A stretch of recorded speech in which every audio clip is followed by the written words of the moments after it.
तो दोस्तों आज हम फिर से आपके लिए लेकर आए हैं देश दुनिया की सभी ताजा बड़ी खबरें। फटाफट एक एक कर विस्तार से आज आपको बताएंगे, तो वीडियो को अंत तक जरूर देखें। दोस्तों पहली खबर में आपको बता दें कि झारखंड में सिखों ने हिंदुओं को दिया बड़ा झटका। झारखंड के गुरुद्वारे में सिखों ने लगाए पोस्टर, भारतीय सेना और हिंदुओं को बताया आतंकवादी, विवाद हुआ शुरू। वहीं आपको बताएंगे दोस्तों की पार्टी के नाम चुनाव चिन्ह पर रोक के खिलाफ सुप्रीम कोर्ट पहुंचे उद्धव ठाकरे, एकल पीठ के फैसले को दी चुनौती। वहीं आपको बताएंगे दोस्तों की पश्चिम बंगाल में बीजेपी नेता को होगी जेल। बंगाल में बीजेपी नेता शुभेंदु अधिकारी के कंबल वितरण कार्यक्रम में भगदड़, 3 महिलाओं की हुई मौत, बिना अनुमति के किया था कार्यक्रम, भाजपा को बड़ा झटका। वहीं आपको बताएंगे दोस्तों की चीन झड़प को लेकर संसद में जोरदार हंगामा, चर्चा के लिए तैयार नहीं मोदी सरकार, दोनों सदनों से विपक्षी सांसदों ने किया वॉकआउट। वहीं आपको बताएंगे दोस्तों की कांग्रेस नेताओं ने राहुल गांधी की महात्मा गांधी से की तुलना, तो नाराज हुए राहुल गांधी, बोले महात्मा गांधी महान व्यक्ति थे, उनकी जगह कोई नहीं ले सकता। वहीं आपको बताएंगे दोस्तों की पाकिस्तान में गिर सकती है शहबाज शरीफ की सरकार, 2 सहयोगी पार्टियां नाराज, समर्थन ले सकती हैं वापस। तो दोस्तों सभी खबरों को आपको एक एक कर बताने वाले हैं, वीडियो को लाइक कर चैनल को सब्सक्राइब जरूर कर दें। इसी बीच पर तो दोस्तों अगली खबर की ओर, तो झारखंड में सिखों ने हिंदुओं के खिलाफ खोला मोर्चा। झारखंड के गुरुद्वारे में भारतीय सेना और हिंदुओं को बताया गया आतंकवादी।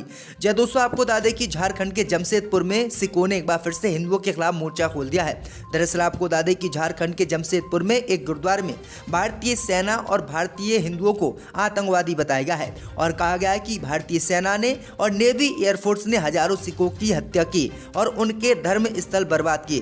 दरअसल आपको बता दें कि यह मामला जमशेदपुर के मानगो इलाके का है। यहाँ एक गुरुद्वारा है, गुरुद्वारे में कई पोस्टर लगे हैं। एक पोस्टर में भारतीय सेना को हिंदुत्व आतंकवादी बताया गया, भारतीय वायुसेना और नौसेना को भी हत्यारा बताया गया है। सबसे ऊपर लाइनें लिखी हैं वो उसी पोस्टर की हैं। वही आपको बता दें कि ये पोस्टर जारी होने के बाद गुरुद्वारे में विश्व हिंदू परिषद ने इसका विरोध किया है। विश्व हिंदू परिषद ने गुरुद्वारे से ये पोस्टर हटाने के लिए सिखों से कहा, लेकिन सिखों ने पोस्टर हटाने से फिलहाल इनकार कर दिया है। तो ये बड़ी अपडेट आई दोस्तों की झारखंड में ये विवादित पोस्टर सिखों द्वारा जारी किए। आपकी क्या राय इस पर हमें कमेंट में जरूर बताएं। इसी बीच पर तो दोस्तों अगली खबर की ओर, तो बंगाल में बीजेपी को लगा एक और बड़ा झटका। बंगाल में बीजेपी नेता शुभेंदु अधिकारी के कंबल वितरण कार्यक्रम में भगदड़, 3 महिलाओं की मौत। जय दोस्तों आपको बता दें कि पश्चिम बंगाल में बीजेपी को आज बड़ा झटका लगा है। दरअसल आपको बता दें कि पश्चिम बंगाल के आसनसोल में बुधवार शाम राज्य में बीजेपी के चेहरा और नेता प्रतिपक्ष शुभेंदु अधिकारी की कंबल वितरण कार्यक्रम में भगदड़ मच गई। खबरों के मुताबिक भगदड़ की चपेट में आने से 3 लोगों की मौत हो गई है और 5 अन्य लोग घायल हो गए हैं। घायलों को आसनसोल जिला अस्पताल में भर्ती कराया गया है। हादसे का कारण भीड़ उमड़ना बताया जा रहा है। जानकारी के मुताबिक घटना उस समय हुई जब बीजेपी नेता शुभेंदु अधिकारी अपना भाषण खत्म करके कार्यक्रम स्थल से चले गए। इस कार्यक्रम का आयोजन आसनसोल के पूर्व मेयर और बीजेपी नेता जितेंद्र तिवारी ने किया था। शुभेंदु अधिकारी कार्यक्रम के मुख्य अतिथि थे। खबरों के मुताबिक आसनसोल पुलिस के सूत्रों ने कहा है कि बीजेपी ने इस कार्यक्रम के लिए कोई अनुमति नहीं ली थी। वहीं आपको बता दें कि अब अनुमति न लेने के बाद ये मामला हुआ है, 3 लोग की मौत हुई है। तो अब बीजेपी नेता को जेल हो सकती है और भाजपा की मुश्किलें पश्चिम बंगाल में बढ़ सकती हैं। इसी बीच पर तो दोस्तों अगली खबर की ओर, तो चीन झड़प को लेकर संसद में जोरदार हंगामा, चर्चा के लिए तैयार नहीं मोदी सरकार, दोनों सदनों से विपक्षी सांसदों ने किया वॉकआउट। जय दोस्तों आपको बता दें कि अरुणाचल प्रदेश के तवांग में भारतीय सेना और चीन की सेना के बीच हुई झड़प का मुद्दा दूसरे दिन भी संसद में खूब गूंजा। दूसरे दिन भी विपक्ष ने संसद में जमकर हंगामा किया और मुद्दे पर मोदी सरकार से चर्चा की मांग की, लेकिन मोदी सरकार विपक्ष की बात सुनने को तैयार नहीं हुई, जिसके बाद लोकसभा और राज्यसभा से कांग्रेस समेत विपक्ष के नेताओं ने वॉकआउट किया। आपको बता दें कि सदन से अधीर रंजन चौधरी, सोनिया गांधी, मल्लिकार्जुन खड़गे समेत अन्य कांग्रेस सांसदों और टीएमसी सांसदों ने भी इस मुद्दे पर वॉकआउट किया।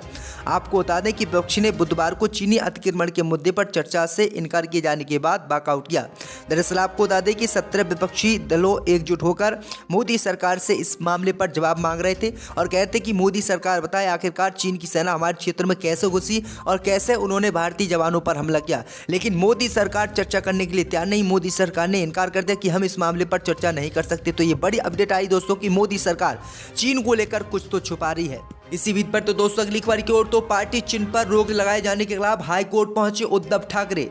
जय दोस्तों आपको बता दें कि महाराष्ट्र के पूर्व मुख्यमंत्री उद्धव ठाकरे मंगलवार को दिल्ली उच्च न्यायालय का दरवाजा खटखटाने पहुंचे हैं।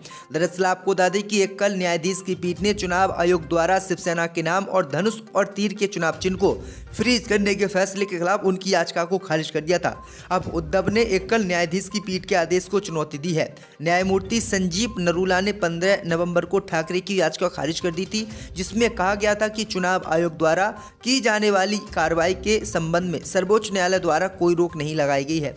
8 अक्टूबर को चुनाव आयोग ने ठाकरे और एकनाथ शिंदे दोनों को आधिकारिक मान्यता तय होने तक एक ही नाम या प्रतीक का उपयोग करने से रोकने का निर्देश दिया था। हाल ही में हुए अंधेरी पूर्व उपचुनाव के लिए उन्हें अलग अलग सिंबल भी आवंटित किए गए। ठाकरे ने अपील की है कि जो हमारा चुनाव चिन्ह छीना गया है उसको हमें दिया जाए, शिंदे गुट को ना दिया जाए। अब देखते हैं उद्धव ठाकरे की जीत होती है कोर्ट में या फिर हार।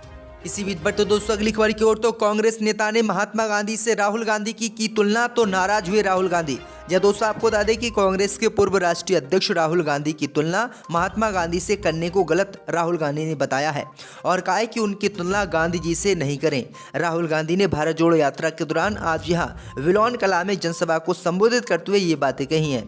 उन्होंने कहा कि देखिए, अभी प्रदेश कांग्रेस अध्यक्ष गोविंद सिंह डोटासरा ने गांधी जी और मेरी तुलना की, ये बिल्कुल गलत है। गांधी जी की जगह कहीं है और मेरी जगह कहीं और है, और तुलना करना तो इनकी चाहिए नहीं, क्योंकि वो महान व्यक्ति थे और उन्होंने अपनी पूरी जिंदगी देश की आज़ादी के लिए लगा दी। 12 साल जेल में काटी, उनकी जगह कोई और ये नहीं भर सकता, और मैं तो उनके पामों की धूल भी नहीं हूँ। तो ये बड़ी अपडेट आई दोस्तों कि राहुल गांधी ने ये बड़ी बातें भारत जोड़ो यात्रा और प्रधानमंत्री माफ कीजिएगा राष्ट्रपिता महात्मा गांधी की तुलना खुद से किए जाने पर की है। इसी बीच पर तो दोस्तों अगली खबर की ओर, तो पाकिस्तान में गिर सकती है शहबाज शरीफ की सरकार, 2 पार्टी हुई वापस, ले सकती हैं समर्थन। जय दोस्तों आपको बता दें कि पाकिस्तान में पिछले 1 साल से राजनीतिक उठापटक के बीच शहबाज शरीफ की सरकार बनने के बाद कुछ राजनीतिक दल स्थिर दिखाई देने लगे हैं, लेकिन अब शहबाज शरीफ की सरकार भी खतरे में दिखाई पाकिस्तान में दे रही है। शहबाज सरकार को समर्थन देने वाली 2 सहयोगी पार्टियों ने कैबिनेट की बैठक का बहिष्कार कर दिया है। पाकिस्तानी मीडिया रिपोर्ट के मुताबिक मंगलवार को शहबाज शरीफ की कैबिनेट की बैठक थी, जिसमें 2 सहयोगी पार्टियों ने हिस्सा लेने से इनकार कर दिया और सरकार से समर्थन वापस लेने की चेतावनी दी।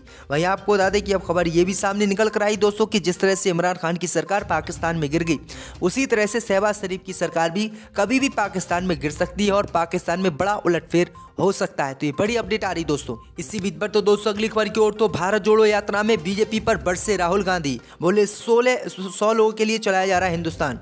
जय दोस्तों आपको बता दें ये बड़ी खबर सामने निकल कर आई दोस्तों कि कांग्रेस नेता राहुल गांधी बुधवार को भारतीय जनता पार्टी और आरएसएस पर निशाना साधते हुए कहा कि इनकी योजनाएं डर फैलाने की योजनाएं हैं। उन्होंने कहा कि भारत जोड़ो यात्रा इसी डर और नफरत के खिलाफ खड़ा होना है। उन्होंने दौसा जिले के लाल सोट के बगड़ी गांव में नुक्कड़ सभा में कहा कि संघ और बीजेपी की डर फैलाने की योजनाएं हैं। नोटबंदी का लक्ष्य हिंदुस्तान की जनता के दिल में डर पैदा करना था। गलत जीएसटी छोटे व्यापारियों को डराने की योजना है। राहुल गांधी ने इस दौरान कहा कि जो आज बेरोजगारी है उससे डर बढ़ता जा रहा है और इस डर का फायदा सिर्फ बीजेपी और आरएसएस को होता है, क्योंकि वे इस डर को नफरत में बदलते हैं।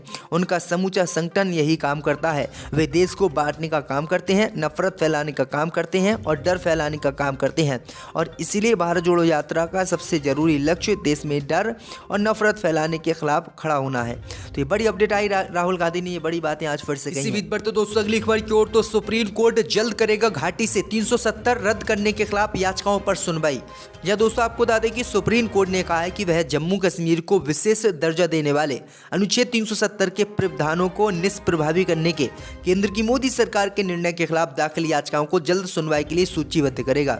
वार्ताकार राधा कुमार ने याचिकाओं को जल्द सुनवाई के लिए सूचीबद्ध करने का अनुरोध सुप्रीम कोर्ट से किया था, जिसके बाद प्रधान न्यायाधीश डीवाई चंद्रचूड़ और जस्टिस पीएस नरसिंह की पीठ ने बुधवार को कहा कि हम विचार करके तारीख देंगे। इससे पहले 25 अप्रैल और 23 दिसंबर को तत्कालीन प्रधान न्यायाधीश एन.वी. रमणा की अध्यक्षता वाली पीठ ने अनुच्छेद 370 के प्राविधान निष्क्रिय करने के केंद्र सरकार के फैसले के खिलाफ दाखिल याचिकाओं को सुनवाई के लिए सूचीबद्ध करने की सहमति जताई थी। मामले की सुनवाई करने वाली 5 न्यायाधीशों की पीठ में शामिल रहे पूर्व प्रधान न्यायाधीश रमणा और जस्टिस आर सुभाष रेड्डी सेवानिवृत्त हो चुके हैं। ऐसे में शीर्ष अदालत याचिकाओं पर सुनवाई के लिए फिर से 5 न्यायाधीशों की पीठ गठित करेगी। अनुच्छेद 370 के प्रावधानों को निष्प्रभावी करने के केंद्र सरकार के फैसले और जम्मू कश्मीर को 2 केंद्र शासित प्रदेशों में विभाजित करने जम्मू कश्मीर के पुनर्गठन अधिनियम 2019 की विभिन्न याचिकाओं को ये देखेगा। अब देखते हैं दोस्तों कि केंद्र की मोदी सरकार के फैसले को सुप्रीम कोर्ट बदलता है या फिर नहीं। क्या मोहब्बत की तहजीब है? ये कितनी कोशिश कर ले हम न एक दूसरे से अलग हो सकते, ना ये तहजीब बदल सकते। क्या समाजवादी पार्टी आने वाले समय में जो प्रगतिशील समाजवादी पार्टी के अध्यक्ष हैं शिवपाल सिंह यादव जी, उनके साथ गठबंधन करेंगे? अखिलेश जी ने तो कहा है गठबंधन करने को तैयार किए। अभी शिवपाल यादव जी ने कल